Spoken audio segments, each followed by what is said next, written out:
a commencé durant le lycée. À cette époque, j'étais un adolescent très introverti et je me sentais comme en décalage avec les personnes de mon âge. C'est dans cette période que j'ai ressenti un besoin de m'améliorer. Je commençais à penser qu'il y avait plus de potentiel dans la vie. Je voulais mieux m'intégrer, être plus charismatique et me sentir plus aligné avec les autres de manière générale. Et à ce moment, je pensais que améliorer ma confiance en moi serait la solution. Et avec une simple recherche internet, me voilà introduit au monde du développement personnel. Pendant un an, cette discipline était plus un outil ponctuel pour essayer de résoudre un problème que j'avais à un moment. C'était plus un intérêt occasionnel. Et petit à petit, voyant que je pouvais m'améliorer dans des domaines comme la confiance en soi ou bien la communication, je me suis dit que techniquement, je pouvais m'améliorer partout, dans n'importe quel domaine. Je m'intéresse donc de plus en plus à cette discipline qui semble avoir la réponse à littéralement toutes mes questions. Je peux devenir plus charismatique, plus beau, plus riche, avoir de meilleures relations et trouver des passions, etc. Je me dis que ça y est, j'ai trouvé la réponse au bonheur. À ce moment-là, donc il y a environ 2 ans, je regarde beaucoup de vidéos, je lis beaucoup de livres et je commence la musculation. J'instaure des habitudes, la méditation, la gratitude, j'écris mes pensées, bref, je deviens le type qui fait du développement personnel.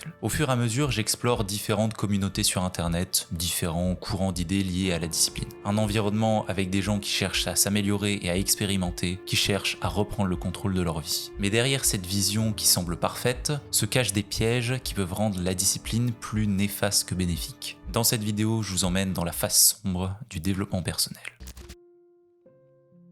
Le développement personnel, outre le fait que ce soit une catégorie dans les librairies, est en réalité assez difficile à définir du point de vue institutionnel. Des articles entiers sont d'ailleurs consacrés à cette tâche. Les liens sont dans la description. Prenons par exemple la définition de Wikipédia. Le développement personnel est un ensemble hétéroclite de pratiques appartenant à divers courants de pensée qui ont pour objectif l'amélioration de la connaissance de soi, la valorisation des talents et potentiels, l'amélioration de la qualité de vie, la réalisation de ses aspirations et de ses rêves. Bon, c'est extrêmement large. Dans le cadre de cette vidéo, je vous propose d'utiliser une définition simplifiée. Le développement personnel est l'effort conscient pour s'améliorer soi-même dans tous les domaines de sa vie. C'est précisément au niveau de cette notion d'amélioration que se trouve un paradoxe, un point de rupture. Pour l'illustrer, je vais vous présenter les histoires de Tom et d'Arthur qui vont aborder le développement personnel de 2 manières totalement différentes. Tom découvre le développement personnel durant son arrivée à l'université. Il commence un cursus de philosophie et tous ses amis vont en école d'ingénieur. Il souhaite donc rencontrer de nouvelles personnes partageant la même passion que lui. Mais il fait face à un problème,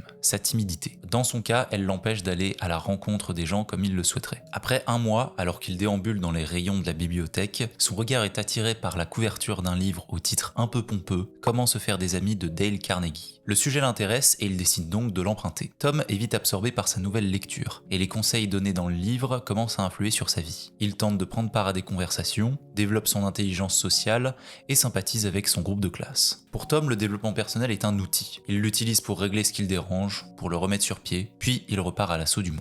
Prenons maintenant notre second protagoniste, Arthur. Arthur travaille dans l'immobilier et son travail commence à l'agacer. Un midi, pendant sa pause, il tombe sur une vidéo expliquant comment faire de l'argent sur internet et quitter son travail. Il pense au début à un charlatan. Mais petit à petit, l'idée fait du chemin dans sa tête et il décide alors de tenter sa chance. Il commande alors 3 livres sur la réussite financière. Ce qu'il découvre le laisse bouche bée.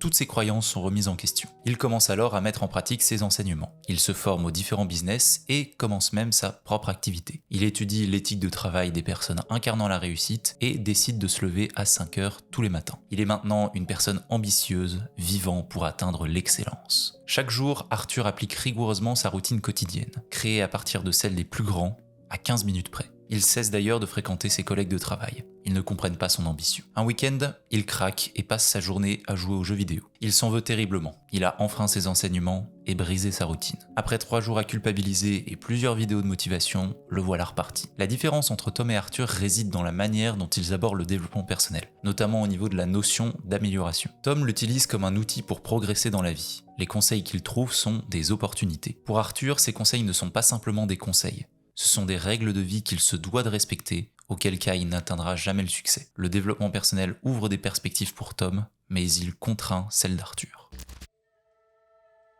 Pourquoi certaines personnes comme Arthur se sentent obligées d'avoir une routine parfaite, de lire tous les derniers livres et de participer à toutes les séances de coaching. La notion d'amélioration est le pilier central du développement personnel. Et là où la différence se crée selon moi est au niveau de cette quête d'amélioration, qui est assimilée à une quête de perfection. Ce raccourci crée un sentiment constant d'insatisfaction et génère un cycle sans fin dans lequel on souhaite tout améliorer et optimiser afin de créer la vie parfaite. Les recommandations deviennent des règles dans lesquelles il est facile de se contraindre. Nous voulons une routine matinale en 17 étapes, un entraînement parfait, plus aucune distraction, ce serait un aveu de faiblesse, un sommeil de 8 heures et non de 9, car autrement ce n'est pas optimal. À partir de là, l'échec n'est plus tolérable, l'idéal devient une nécessité.